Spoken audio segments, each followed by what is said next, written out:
በመካከለኛው ምስራቅ የጂኦፖለቲካ ካርታ ላይ አዲስና እጅግ አደገኛ የሆነ የመሬት መንቀጥቀጥ እየተከሰተ ነው። የሰላም ተስፋዎች በአድማስ ላይ እንደ ጠዋት ጤዛ እየተነኑ፣ የጦርነት ነጋሪት ደግሞ ከመቼውም ጊዜ በላይ ጎልቶ እየተሰማ ነው። ከሊባኖስ ተራሮች እስከ ጋዛ አሸዋማ መሬቶች፣ ከዋሽንግተን የዲፕሎማሲ ኮሪደሮች እስከ ቴልአቪቭ የጦር ማዘዣ ጣቢያዎች ዓለምን በእግር ጣት የሚያቆም ክስተት ተፈጥሯል። ዛሬ የምንመለከተው ታሪክ ተራ የዜና ዘገባ አይደለም። ይልቁንም የኃይል የህልውናና ዲፕሎማሲ የመጨረሻ ፍልሚያ ትረካ ነው። በሰሜን እስራኤል የሰጠችው የመልቀቂያ ትዕዛዝ፣ በደቡብ የቀጠለው የጋዛ ደም መፋሰስ እና ከውቅያኖስ ማዶ የተሰማው የአሜሪካው ፕሬዝዳንት ዶናልድ ትራምፕ አስደንጋጭ ማስጠንቀቂያ ሶስት የተለያዩ ክስተቶች ሳይሆኑ የአንድ ግዙፍ ማዕበል ሶስት አቅጣጫዎች ናቸው። በደቡብ ሊባኖስ ምድር ተፈጥሮ ውበቷን በለገሰችበት ነገር ግን የሰው ልጅ የጥላቻ ታሪክ ባጠለሸው ቀጠና ዛሬ የተሰማው ድምፅ የተለየ ነው። የእስራኤል መከላከያ ሰራዊት በድንገትና በቆራጥነት ያስተላለፈው መልእክት የዲፕሎማሲያዊ ንግግሮችን ማብቃታቸውንና የመድፍ ቋንቋ መጀመሩን እያበሰረ ነው። በድንበር አካባቢ ለሚገኙ ሶስት መንደሮች የተሰጠው ወዲያውኑ ልቀቁ የሚል ትዕዛዝ በቀጠናው ወታደራዊ ስትራቴጂ ውስጥ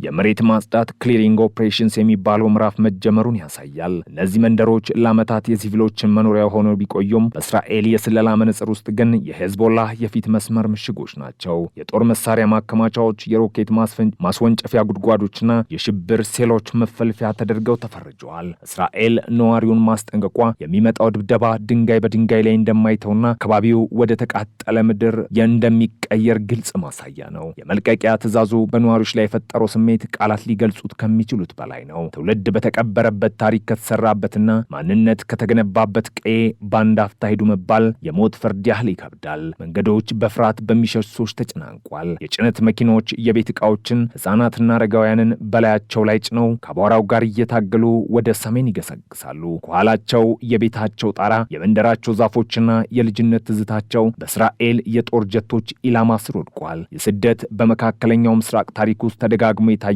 ነገር ግን ህመሙ የማይለወጥ የትራጄዲ ዑደት ነው። እስራኤል ይህን እርምጃ የወሰደችው በሰሜናዊ ግዛታ ላይ የሚኖረውን የደህንነት ስጋት ከስሩ ለመንቀል ባላት ቁርጠኝነት ነው። ሄዝቦላህ ከድንበሩ ተገፍቶ እስካራቀ ድረስ የሰሜን እስራኤል ነዋሪዎች ወደ ቤታቸው መመለስ አይችሉም የሚለው እምነት ቴልአቪቭን ወደዚህ ጨካኝ ውሳኔ መርቷታል። ይህ በሰሜን በኩል ያለው እሳት ሲንቀለቀል፣ በደቡብ በኩል በጋዛ ሰርጥ ያለው ቁስል አሁንም እየደማ ነው። የዓለም ትኩረት ወደ ሊባኖስ ሲዞር፣ ጋዛ ግን የመከራ ማዕከል ሆና ቀጥላለች። ዛሬ በወጣው ሪፖርት መሰረት የእስራኤል ጦር በወሰደው እርምጃ 5 ፍልስጤማውያን ተገድለዋል። ዜና እንደ ተራ ስታስቲክስ መረጃ ሊታይ ይችላል። ነገር ግን እውነታው ከዚያ የከበደ ነው። ጦርነቱ ከጀመረ ወራትና ዓመታት ቢቆጠሩም የመግደልና የመሞት ዑደት አልቆመም። በጋዛ ፍርስራሾች መካከል ሕይወትና ሞት እየተፋጠጡ ነው። የእስራኤል ኦፕሬሽን ዓላማ የሐማስን ቀሪ አቅም ማዳከም ቢሆንም በመሃል ላይ የሚቀጠፈው የንጹሐን ሕይወት ግን የሰላምን ተስፋ ይበልጥ እያጨለመው ይገኛል። በጋዛ ሰማይ ላይ የሚታየው ጭስ በሊባኖስ ሰማይ ላይ ከሚታየው ጋር ተደማምሮ መላውን ቀጠና በጥቁር መጋረጃ ሸፍኖታል። በዚህ ወሳኝና በተወጠረ ሰዓት ከዋሽንግተን የተሰማው ድምፅ እንደ ነጎድጓድ ያስተጋባል። የአሜሪካው ፕሬዝዳንት ዶናልድ ትራምፕ ለሐማስ ያስተላለፉት መልእክት የዘመናዊ ዲፕሎማሲን ቋንቋ የሻርና የኃይል ፖለቲካን ጉልበት ያሳየ ነበር። ትራምፕ ሐማስ መሳሪያውን አሁን ማስረከብ አለበት፣ ይህንን የማያደርግ ከሆነ ግን ከምድረ ገጽ ይጠፋል፣ ቢ ብሎን አዌ ሲሉ ተናገሩ። ይህ ብሎን አዌ የሚለው ሐረግ በውስጥ የያዘው ወታደራዊ አንድምታ ከባድ ነው። ይህ ማለት ሐማስ ምርጫ የለውም ወይ እጅ መስጠት አሊያም መጥፋት። ትራምፕ ይህንን ዛቻ ሲሰነዝሩ አሜሪካ ከእስራኤል ጎን በሙሉ አቅሟ እንደምትቆምና ለሐማስ ምንም አይነት የፖለቲካ ዕድል እንደማትሰጥ ማረጋገጣቸው ነው። ይህ አልቲማተም ሐማስን ብቻ ሳይሆን ለቡድኑ ድጋፍ የሚሰጡትን አካላትም ጭምር የሚያስጠነቅቅ ነው። የትራምፕ ንግግር በውስጡ ሁለት ተቃራኒ የሚመስሉ ግን የተሳሰሩ መልእክቶችን ይዟል። በአንድ እጅ የጥፋት ዛቻ ትሪት ኦፍ አንሂሌሽን፣ በሌላ እጅ ደግሞ የሰላም ስምምነት ፒስ ዲል። ትራምፕ ለጋዛ ያዘጋጁት የሰላም እቅድ ሐማስን ከጨዋታ ውጭ በማድረግ የጋዛን ሕዝብ ኢኮኖሚያዊ ጠቃሚነት ማረጋገጥና ከክልሉ አረብ ሀገራት ጋር በመተባበር አዲስ አስተዳደር መፍጠርን ያለመ ነው። መሳሪያችሁን ስጡና ሰላምን ውሰዱ የሚለው ቀመር ለሐማስ መሪዎች የህልውና ጥያቄ ነው። ሐማስ መሳሪያውን መስጠት ማለት የትግል ታሪኩን መደምደምና እንደ ድርጅት መክሰም ማለት ነው። ይህን ለማድረግ ደግሞ ፈቃደኛ ላይሆኑ ይችላሉ። በዚህ ጊዜ የትራምፕ ይጠፋሉ የሚለው ዛቻ በተግባር ምን ሊመስል ይችላል የሚለው ጥያቄ አሳሳቢ ሆኗል። ይህ ምናልባትም አሜሪካ እስራኤልን ስራውን ጨርሼ ብላ ሙሉ ነጻነት እንደምትሰጣት ወይም አሜሪካ ራሷ በልዩ ኦፕሬሽኖች ልትሳተፍ እንደምትችል የሚጠቁም ሊሆን ይችላል።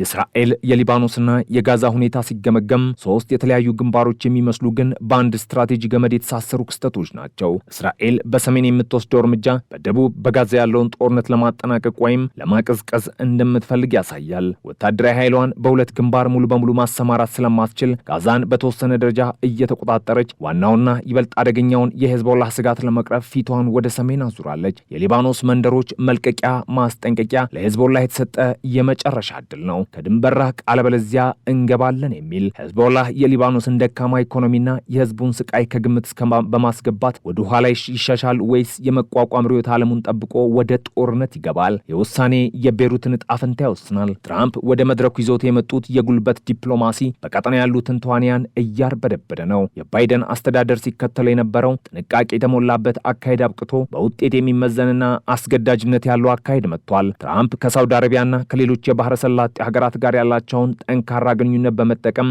ፍልስጤማውያንን ወደ አዲስ የፖለቲካ አቅጣጫ ለመግፋት እየሞከሩ ነው። የጋዛው የሰላም ስምምነት ሐሳብ ምንም እንኳን ዝርዝሩ ባይገለጽም ለፍልስጤማውያን ብልጽግናን ቃል የሚገባ ነገር ግን በምላሹ የታጠቁ ቡድኖችን መጥፋት የሚጠይቅ ነው። ይህ አካሄድ በጋዛ ህዝብ ዘንድ ተቀባይነት ያገኝ ይሆን? ረሃብና ጦርነት ያደቀቀው ህዝብ ከፖለቲካ ነጻነት ይልቅ እንጀራና ሰላምን ይመርጥ ይሆን? ወይስ ሐማስ ህዝቡን ከጎኑ አሰልፎ ትግሉን ይቀጥላል? በሊባኖስ በኩል ያለው ሁኔታ ከጋዛ ይለያል። ሄዝቦላህ የታጠቀ ሚሊሻ ብቻ ሳይሆን ክልላዊ ኃይልና የፖለቲካ ፓርቲም ነው። ከኢራን ጋር ያለው ቀጥተኛ ትስስር ጦርነቱን ከአካባቢያዊ ግጭት ወደ ክልላዊ ጦርነት የመቀየር አቅም አለው። እስራኤል ሶስቱን መንደሮች ኢላማ ስታደርግ የኢራንን ምላሽ ታሳቢ አድርጋ ነው። ቴህራን ወኪሏ የሆነው ሄዝቦላህ ሲመታ ዝም ትላለች ወይስ ጣልቃ ትገባለች? የጥያቄ የጦርነቱን ስፋት ይወስናል። ትራምፕ ለሐማስ የሰጡት ማስጠንቀቂያ በተዘዋዋሪ ለሄዝቦላህና ለኢራን መልእክት ነው። የአሜሪካ ትዕግስት አልቋል የሚል። የዚህ ሁሉ ድራማ ሰለባዎች ግን ተራ ህዝብ ናቸው። በሊባኖስ ተራሮች የሚኖሩ አርሶ አደሮች የወይራ ዛፎቻቸውንና የድንጋይ ቤቶቻቸውን ጥለው ሲሰደዱ በልባቸው ያለው ቁስል ከጦርነት በኋላ አይሽርም። በጋዛ በእስራኤል ሚሳኤል ህይወታቸውን ያጡት 5 ሰዎች የሰላም ድርድር እስኪሳካ መጠበቅ ያልቻሉ ሰለባዎች ናቸው። ፖለቲከኞች በካርታ ላይ መስመር ሲያሰምሩ ህዝቡ በደም መስመር ይከፍላል። የትራምፕ ቃላት ብሎን አዌይ፣ የእስራኤል ትዕዛዝ ኢቫኩዌት፣ የሐማስና የሄዝቦላህ መፈክሮች፣ እነዚህ ሁሉ ሲደመሩ ውጤቱ የሰው ልጅ መከራ ነው። የመካከለኛው ምስራቅ ሰማይ ጠቁሯል። የሊባኖስ መንደሮች ባዶ ሆነዋል። ነፋሱ በዝምታ ይነፍሳል። የጸጥታ ግን የሰላም ሳይሆን የአውሎ ነፋስ ጸጥታ ነው። የእስራኤል ታንኮች በድንበር ላይ ሲደረደሩ፣ የሐማስ ተዋጊዎች በመሬት ውስጥ ሲመሽጉ፣ እናም የዓለም መሪዎች መግለጫ ሲሰጡ ታሪክ በወሳኝ መስቀለኛ መንገድ ላይ ቆሟል። ይህ ጦርነት በቀናት የሚጠናቀቅ ሳይሆን የትውልድን ዕጣ ፈንታ የሚቀይር ካርታዎችን የሚከልስና አዳዲስ ቁስሎችን የሚፈጥር ሂደት ነው። የዛሬው መልቀቂያ ትዕዛዝና የትራምፕ ማስጠንቀቂያ የዚህ ታሪካዊና አሳዛኝ ምዕራፍ መክፈቻ ገጾች ናቸው። ዓለም አይኖቹን ወደ መካከለኛው ምስራቅ ተክሎ ቀጥሎ የሚሆነውን በስጋት ይጠባበቃል። እሳትና ጭድ ተገናኝተዋል። የሚቀረው የነፋሱ አቅጣጫ ብቻ ነው። ይህንን ሁኔታ በወታደራዊ ሳይንስ መነጽር ስንመለከተው እስራኤል እየተገበረችው ያለው የመደራረብ ስትራቴጂ ሌየርድ ስትራቴጂ ነው። በጋዛ ሐማስን በቋሚ ውጊያ እያደቀቀች፣ በሊባኖስ ደግሞ አስቀድሞ የመከላከልና ቦታ የማጽዳት እርምጃዎችን እየወሰደች ነው። የሊባኖስን መንደሮች ማስለቀቅ ለሄዝቦላ ታጣቂዎች ከሲቪሎች ጋር ተቀላቅለው የመንቀሳቀስ ዕድልን ይነፍጋቸዋል። መንደሮቹ ባዶ ከሆኑ ማንኛውም የሚንቀሳቀስ ነገር ወታደራዊ ኢላማ ተደርጎ ይወሰዳል። ይህ ለአየር ኃይሉ ስራን ያቀላል፣ ለሄዝቦላህ ደግሞ እንቅስቃሴን ያስቸግራል። ነገር ግን ይህ ስትራቴጂ ዓለም አቀፍ ሕግና ሰብአዊ መብትን በተመለከተ ከባድ ጥያቄዎች ያስነሳል። ሲቪሎችን በግዴታ ማፈናቀልና ንብረት ማውደም በጦርነት ሕግ ውስጥ አወዛጋቢ ጉዳይ ነው። በትራምፕ በኩል ብሎናዊ የሚለው ቃል ምርጫ ሆን ተብሎ የተደረገ ስነ ልቦናዊ ጦርነት ነው። ትራምፕ ጠላቶቻቸው እርሳቸው ምን ሊያደርጉ እንደሚችሉ እንዳይገምቱ ይፈልጋሉ። ይህ ማስፈራሪያ ሐማስ ብቻ ሳይሆን የሐማስ ደጋፊዎችንም ለማሸበር የታለመ ነው። አሜሪካ ከእንግዲህ እጇን አትሰበስብም፣ የምትመታውም ለመቅጣት ሳይሆን ለማጥፋት ነው የሚል መልእክት የድርድር ጠረጴዛው ላይ ያለውን ሚዛን ወደ እስራኤልና አሜሪካ እንዲያደላይ ለማድረግ የታሰበ። ሐማስ ይህንን ዛቻ ፈርቶ ወደ ስምምነት ይመጣል ወይንስ የሞት ሞት ብሎ ይበልጥ ይከራከራል ለሚለው ጉዳይ የጋዛን የወደፊት ዕጣ ይወስናል። የሚገርመው ነገር እነዚህ ሁሉ ክስተቶች እየተፈጸሙ ያሉት ዓለም በሌሎች ቀውሶች ለምሳሌም በዩክሬን ጦርነት በተጠመደበት ሰዓት መሆኑ ነው። ይህ ለመካከለኛው ምስራቅ ተዋንያን ትኩረት ሳይሰጣቸው የፈለጉትን እርምጃ ለመውሰድ እድል ሰጥቷቸዋል። እስራኤል በሊባኖስ የምታደርገውን ዝግጅት ያፋጠነችው ዓለም አቀፍ ተቃውሞ ከመምጣቱ በፊት መሬት ላይ ያለውን እውነታ ለመቀየር በመፈለጓ ሊሆን ይችላል። የሶስቱ መንደሮች ጉዳይ የሙከራ ፊኛ ወይም ትሪያል ባሎን ነው። ዓለም ዝም ካለ ወይም ተቃውሞ ደካማ ከሆነ እስራኤል ክልሉን በማስፋት እስከ ሊታኒ ወንዝ ድረስ ያለውን ቦታ ለማጽዳት ልትገፋ ትችላለች። የሰው ልጅ ታሪክ ጦርነት ጦርነትና ሰላምን እያፈራረቀ የተጓዘ ቢሆንም የዛሬው የመካከለኛው ምስራቅ ሁኔታ ግን ልዩ የሚያደርገው የቴክኖሎጂና የጥላቻ መጠን ነው። ሚሳኤሎች በሰከንዶች ውስጥ ከተማን ያወድማሉ። መሪዎች በቃላት ህዝብን ያጠፋሉ። በዚህ መሃል ተስፋ የምትባለው ነገር እየቀነሰች መጥታለች። ነገር ግን በጨለማው መጨረሻ ብርሃን እንደሚመጣ ሁሉ ምናልባትም የከፍተኛ የጦርነት ጫናና የህልውና ስጋት ተፋላሚ ወገኖችን ጦርነት መፍትሄ አይደለም ወደሚል ድምዳሜ አድርሶ ወደ እውነተኛ የሰላም ውይይት ሊገፋቸው ይችላል የሚል ትንሽ ተስፋ አለ። ያስኪዮን ግን ሊባኖስ ታለቅሳለች፣ ጋዛ ትደማለች፣ ዓለምም በስጋት ትመለከታለች። የዛሬው ቀን ዜና የነገው የታሪክ ጠባሳ ነው።